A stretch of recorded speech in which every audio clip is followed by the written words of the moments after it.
Olka Ramalasson. Son mandat à Antanmouj. Olka Ramalasson, candidate aux législatives pour Antsirabe 1, est en détention provisoire à Antanmouj depuis hier. Cette candidate, présentée par la plateforme Fresakin, a été convoquée par les juges du pôle anticorruption pour une affaire de litige foncier qui remonte à 2009, à l'époque où elle était maire de la ville d'O. L'ancienne maire d'Antsirabe et ex-ministre de Commerce Olka Ramalasson est poursuivie par la justice pour abus de fonction et faux en écriture publique.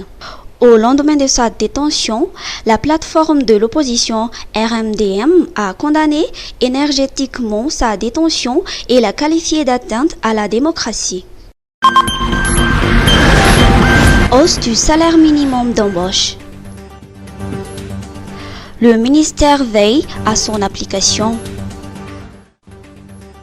Le ministère du Travail se mobilisera tout le mois de mai dans les 23 régions de la Grande Île pour s'assurer de l'application du décret relatif au salaire minimum.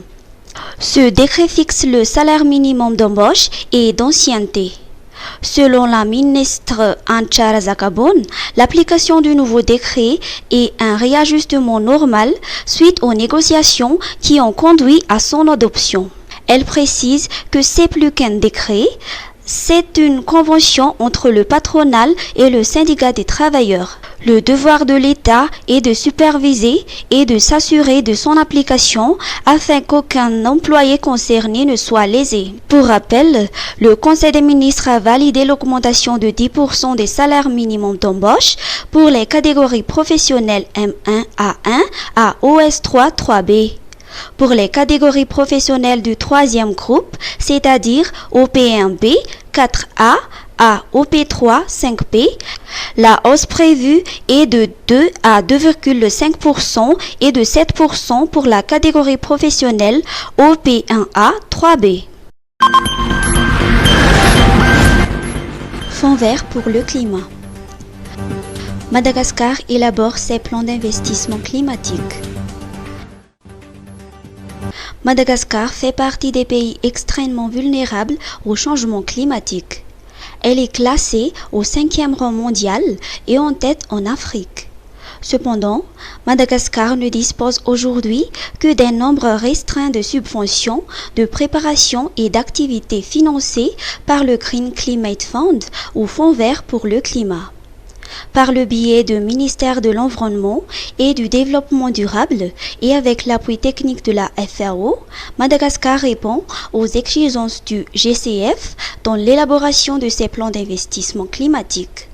Un atelier en ce sens s'est déroulé ce matin à Nosy. Le régional manager des pays francophones d'Afrique subsaharienne au Fonds vert pour le climat nous en dit plus.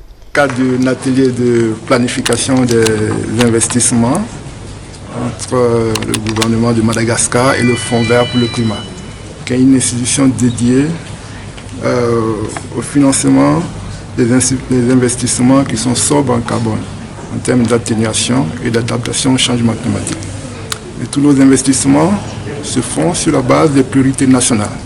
Donc l'objectif de cet atelier, c'est de discuter avec la partie nationale, d'identifier les priorités et les secteurs d'investissement sur lesquels nous pourrons collaborer durant les prochaines années.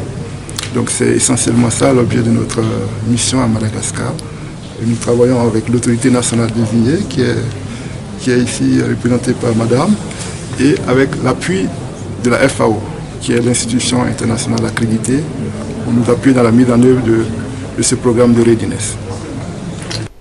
La FAO apporte à Madagascar son appui technique et son expérience dans l'élaboration de ses plans d'investissement climatique.